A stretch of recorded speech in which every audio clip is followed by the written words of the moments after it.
Bismillahirrahmanirrahim. Assalamualaikum warahmatullahi wabarakatuh. Waalaikumsalam. Sahabat Asipa, berjumpa lagi di acara kesayangan kita, ASQ Podcast, podcastnya Asipa Kolbu. Oke, di tengah-tengah kita telah hadir sahabat, rekan kerja, sekaligus teman satu perkuliahan di masa lalu mungkin Ustaz. Langsung saja kita sambut Bapak Ustadz Raden Muhammad Hasan. Assalamualaikum Ustaz. Waalaikumsalam warahmatullahi wabarakatuh. Apa kabar hari ini, sehat Ustaz? Alhamdulillah sehat Ustaz. Gimana puasanya, lancar? Alhamdulillah lancar tanpa kendala. Alhamdulillah. Semoga sahabat Asipa di rumah tetap bisa menjaga Ramadannya, puasanya dengan sebaik-baiknya. Nah, pada tema kali ini kita akan mengangkat suatu materi yang insya Allah merupakan kompeten kita ya di bidang olahraga. Kebetulan Bapak Ustadz Hasan ini di unit SMP dia mengajar guru olahraga juga Ustadz. Betul. Selain Ustadz menjadi kepala unit di SMP, dia pun mengajar olahraga.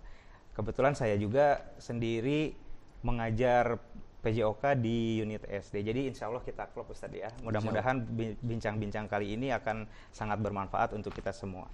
Jadi tema yang akan kita angkat pada kesempatan kali ini yaitu bagaimana cara menjaga kesehatan di bulan suci Ramadan ini.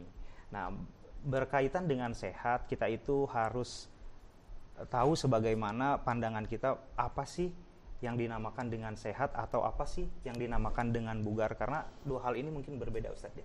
Bisa disampaikan Ustaz? Oke. Bismillahirrahmanirrahim. Alhamdulillahirabbil alamin. Asyhadu an la ilaha illallah wahdahu la syarikalah wa asyhadu anna Muhammadan abduhu wa rasuluh. Allahumma shalli ala sayyidina Muhammad wa ala ali sayyidina Muhammad. Sahabat Ashifa yang dirahmati Allah, kita harus tahu dulu memang sehat dan bugar. Ini serupa tetapi tidak sama. Betul. Sehat secara pengertian itu adalah suatu kondisi keadaan sempurnanya tubuh kita, di mana tubuh kita tidak sedang mengalami gangguan fisik ataupun gangguan psikis.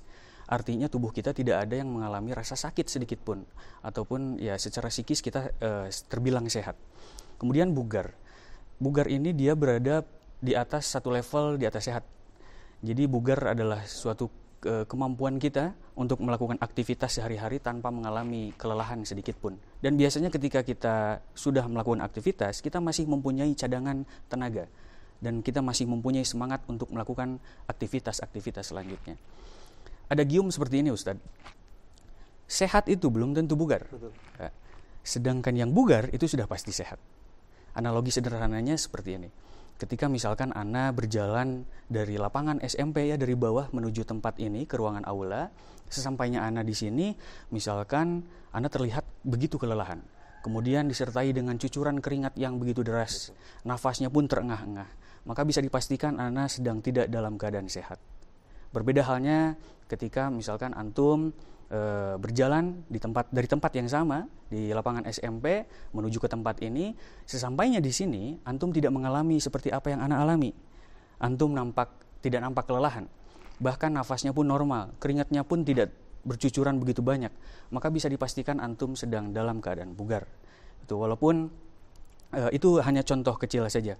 Walaupun tidak sesederhana itu sebetulnya untuk mengetahui kebugaran seseorang. Perlu adanya rangkaian tes pengukuran kebugaran jasmani yang lebih spesifik untuk mengetahui kebugaran seseorang. Dan saya kira seperti itu. Jadi perbedaan sehat dan bugar ini tipis ya. Serupa dia tapi tidak sama. Ya, betul. Tetap kewajiban kita itu adalah menjaga baik sehat maupun bugarnya Ustaz. Betul. Nah, jika dilihat dari sudut pandang Islam, seperti apa hukum untuk menjaga sehat dan bugar itu Ustaz? Di dalam Islam, sehat dan bugar merupakan suatu perkara yang amat penting.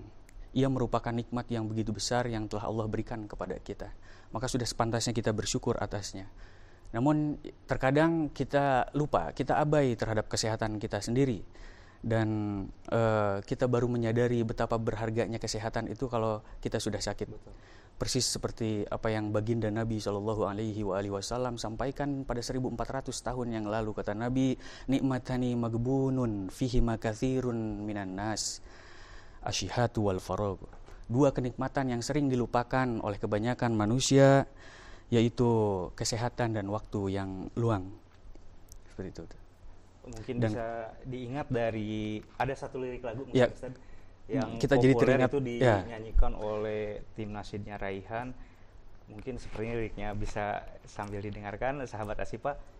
Ingat 5 perkara sebelum 5 perkara, Masya Allah. sehat sebelum sakit. Nah, Betul. seperti itu. Mungkin itu salah satu penggalan liriknya, tapi masih panjang untuk satu album, mungkin tidak sekarang, Ustaz. Ya. Ya? Iya, bagus Oke, suara jadi, Ustaz Indra. ya, alhamdulillah. Jadi benar penting bagi kita untuk menjaga kesehatan, kebugaran, apalagi dengan tidak menyia-nyiakan waktu tentunya. Nah, jika kita lihat dari segi kepentingan nih, seberapa penting sebenarnya kita menjaga kesehatan dan kebugaran kita, Ustaz?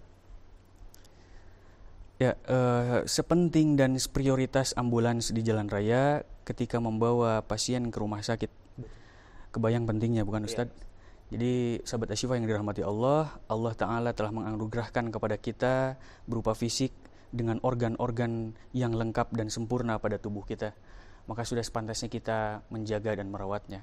Bukan karena kita berkuasa atas tubuh kita, melainkan semua yang telah Allah berikan kepada kita itu jatuhnya adalah titipan dan amanah. Berbicara tentang titipan dan amanah, maka suatu saat nanti akan diambil kembali oleh sang pemilik dan akan diminta pertanggungjawaban. Mata kita, tangan kita, kaki kita sudah dipergunakan untuk apa nih semasa hidup, gitu kan? Nah, maka sudah sepantasnya kita menjaga semua titipan itu. Dan kalau kita menjaga kesehatan kita merawat tubuh kita dengan baik, maka secara tidak langsung kita telah bersyukur kepada Allah Ta'ala. Kalau rasa syukur itu sudah terpatri di dalam hati kita, maka insya Allah segala bentuk nikmat, segala bentuk kebaikan apapun itu akan mengikuti kita. Sesuai seperti janji Allah kepada hamba-hambanya yang pandai bersyukur. La in syakartum la azidannakum wa la in kafartum inna adzabi lasyadid. Sesungguhnya kalau kamu bersyukur, kata Allah, niscaya aku akan tambah nikmat kepadamu. Tetapi kalau kamu ingkar, azabku sangatlah pedih. Masya Allah, ini pembahasan yang sangat menarik ya. Nah, jika kita lihat dari segi kita menjaga kesehatan, kita menjaga kebugaran kita sudah maksimal nih Ustadz menjaga kesehatan, kebugaran, namun ada saja orang yang masih sakit, bahkan dia beranggapan dengan makan banyak itu dia bisa menjaga kesehatan dan kebugarannya. Bagaimana nih sudut pandang Ustadz mengenai hal tersebut? Oke, banyak orang yang sudah makan banyak, kemudian olahraganya juga sering, tapi tetap masih sakit. Yang pertama, karena kita tidak memiliki sistem kekebalan tubuh yang baik. Untuk memperoleh sistem kekebalan tubuh yang baik, kuncinya adalah mengonsumsi makanan yang sehat dan bergizi. Rutin berolahraga dan istirahat yang cukup. Ya. Makan yang banyak itu tidak bisa menjadi jaminan tubuh kita akan menjadi sehat. Apalagi seperti yang kita ketahui bahwa zaman sekarang banyak beredar makanan yang seolah-olah sehat, namun sebetulnya tidak menyehatkan. Dan dia punya dampak buruk bagi kesehatan kita. Sahabat Asyifa yang dirahmati Allah, makanan yang kita konsumsi, makanan yang masuk ke dalam tubuh kita, ini akan dikonversi, akan dirubah menjadi energi melalui proses metabolisme tubuh, sehingga kita jadi punya tenaga, punya kekuatan untuk beraktivitas. Seperti yang kita ketahui bahwa manusia itu pada umumnya membutuhkan 2000 sampai 2500 kalori per hari untuk menunjang aktivitasnya. Dan bisa dibayangkan juga kalau kita tadi ya banyak makan, tapi minim aktivitas, gitu, maka apa yang akan terjadi? Yang terjadi adalah penumpukan kalori di dalam tubuh kita. Kalori-kalori yang tidak terpakai itu akan terkonsentrasi membentuk jaringan-jaringan lemak yang ada dalam tubuh kita. Dalam jangka panjang berbahaya. Berat badan kita akan menjadi naik drastis.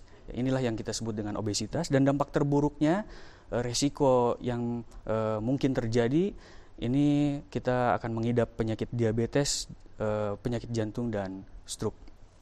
Kemudian tadi kenapa sudah banyak olahraga tapi masih tetap aja sakit gitu ya? Iya. Berdasarkan jenisnya aktivitas fisik manusia itu terbagi menjadi 3. Ada aktivitas fisik manusia yang levelnya ringan, ada level sedang dan level berat. Level ringan seperti menonton TV, kemudian membaca buku dan lain sebagainya. Terus level sedang ini seperti bersih-bersih rumah, mencuci pakaian, ngepel, menyapu, dan lain sebagainya. Kemudian aktivitas berat, level berat, ini adalah olahraga. Berbicara tentang olahraga, sebetulnya idealnya tidak bisa dilakukan semau kita.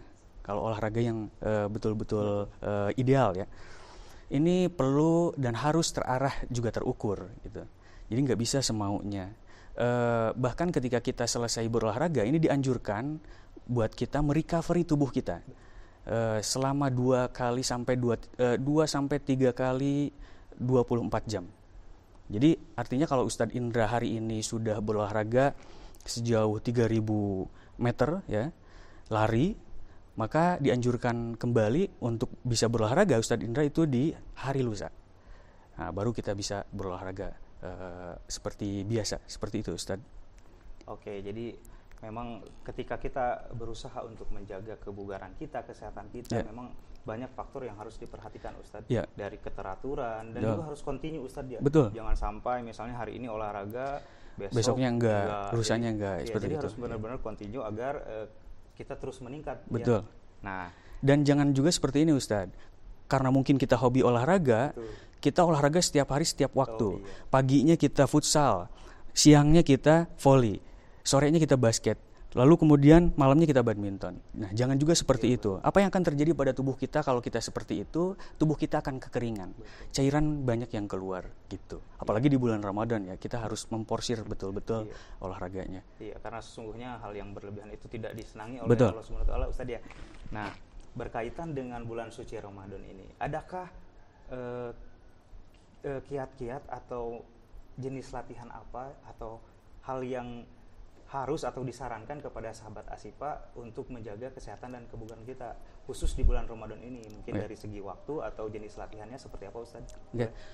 Ramadan bukanlah penghalang untuk kita untuk hidup sehat dan bugar. Betul. Ramadan justru merupakan titik awal untuk kita memperoleh kesehatan dan kebugaran yang hakiki. Ada beberapa cara kalau kita pengen tetap bugar di bulan Ramadan. Yang pertama yang bisa kita lakukan adalah husnuzon. Berbaik sangka kepada siapapun, apalagi kepada Allah. Jangan sampai ada pikiran, aduh bulan puasa nih, ya kita lapar lagi, kita lemes lagi, kita malas-malasan lagi. Jangan seperti itu. Tanamkan dalam diri kita bahwa Allah sayang kepada kita, Allah sedang membantu kita sebetulnya untuk mengeluarkan toksik-toksik yang ada di dalam tubuh kita melalui puasa. Kemudian yang kedua yang bisa kita lakukan adalah mengonsumsi makanan halal dan bergizi. Halal secara zatnya dan halal juga berdasarkan cara memperolehnya.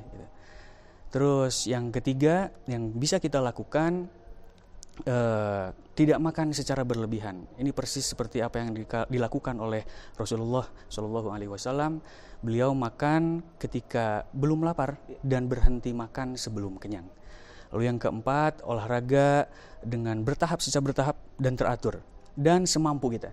Jadi untuk bulan Ramadan ini saya kasih tanda petik ya, untuk bulan Ramadan ini jangan memaksakan. Kalau di bulan-bulan yang lain, 11 bulan yang lalu mungkin kita harusnya memang olahraga itu dipaksakan supaya kita menjadi terlatih. Tapi di bulan Ramadan ini jangan dipaksakan. Kalau kita sanggupnya berlari itu 500 meter ya sudah, 500 meter dulu saja. 3 hari yang akan datang kita tambah jarak dan bebannya menjadi 550 meter mungkin, atau 600 dan seterusnya. Kemudian yang kelima, karena 70% tubuh kita ini terdiri dari cairan, maka perbanyaklah minum air putih untuk menggantikan cairan-cairan yang hilang selama kita berpuasa. Kemudian yang keenam, mengakhirkan makan sahur. Mengakhirkan makan sahur bukan berarti kita bangunnya jadi ditelatin gitu ya. Tetap aja bangunnya harus normal. Sekitar jam 3 atau jam setengah 4 kita masak dulu, ya kita layal dulu, sholat layal dulu, baru setelah itu kita makan. Dan yang terakhir, istirahat yang cukup. Seperti itu, Ustaz. Oke, betul, Ustaz. Nah, kita kerucutkan lagi nih agar sahabat Asipa di rumah lebih bisa mengaplikasikan dalam kehidupannya sehari-hari. Kapan sih waktu yang pas di bulan suci Ramadan ini untuk melakukan kegiatan-kegiatan olahraga tersebut, Ustaz? Oke. Selama bulan Ramadan ini ada beberapa waktu yang bisa kita manfaatkan untuk beraktivitas fisik, ya, berolahraga. Yang pertama, ini 30 menit ketika terbit fajar, sekitar jam 6 sampai jam 7 pagi lah. Kita bisa isi dengan kegiatan jalan-jalan kecil sekitar rumah atau jogging ya. Kemudian yang kedua, ini 50 menit sebelum menjelang waktu berbuka. Kita bisa isi dengan kegiatan latihan daya tahan tubuh, misalkan jogging ya, lari, ataupun kita bisa aerobik juga, ataupun kita bisa melakukan latihan daya tahan otot seperti mengangkat beban, fitness, gym, dan lain sebagainya. Kemudian yang terakhir, ini 40 menit setelah sholat isya. Itu kita bisa lakukan aktivitas fisik berat. Bahkan bagi sahabat Asifa yang tidak bisa melakukan aktivitas fisik, ada sholat tarawih mungkin ya. Betul. Itu merupakan salah satu aktivitas fisik juga di bulan. Tapi levelnya tidak berat ya, itu iya, level sedang tarawih itu. Iya. Tapi tetap jika ingin meningkatkan ya tetap olahraganya tetap dijaga ya sahabat Asifa. Betul. Nah, alhamdulillah pertanyaan demi pertanyaan telah kita sampaikan, telah kita bincangkan. Namun tidak lengkap rasanya apabila tidak ada closing statement. Jadi di Bincang Ramadan ini setiap pemateri nanti akan menyampaikan satu kalimat di mana kalimat itu bisa menjadi pengingat kepada sahabat Asifa. Boleh Ustadz closing statementnya? Baik, terima kasih Ustadz Indra. Sahabat Asifa yang dirahmati Allah, kita termasuk orang-orang yang beruntung. Allah telah mempertemukan kembali kita dengan Ramadan. Di bulan inilah kita dimanjakan, di bulan inilah kita dimuliakan, di bulan inilah kita diistimewakan, di bulan inilah setiap hembusan nafas kita adalah ibadah, adalah tasbih kepadanya, dan tidur kita adalah ibadah. Jangan biarkan Ramadan ini berlalu begitu saja. Ayo kita manfaatkan dengan betul, dan modal utama untuk bisa memanfaatkan dengan betul momen ini adalah dengan sehat dan bugar. Dengan sehat dan bugar kita bisa memaksimalkan amaliyah spiritual dan amaliyah sosial kita. Kesempatan itu tidak pernah datang dua kali. Kesempatan itu cepat perginya dan lambat kembalinya. Maka dari itu, ayo kita manfaatkan betul momen ini. Jangan dibiarkan berlalu begitu saja. Masya Allah, sangat bermanfaat kali. Mudah-mudahan menjadi inspirasi bagi sahabat Asifa Kolbu. Sebenarnya kita masih ingin berbincang, namun waktu yang memisahkan kita, Ustaz. Kita sudah berada mungkin di lain waktu kita bisa bincang-bincang lagi, Ustaz. Insya Allah di episode selanjutnya mungkin kita diberi kesempatan lagi. Alhamdulillah wa syukrulillah, kita telah berada di penghujung acara. Semoga apa yang tadi diperbincangkan menjadi amalan soleh dan bisa bermanfaat untuk kita semua. Tetap saksikan episode selanjutnya di Bincang Ramadan ASQ Podcast, podcastnya Asifa Kolbu. Assalamualaikum warahmatullahi wabarakatuh.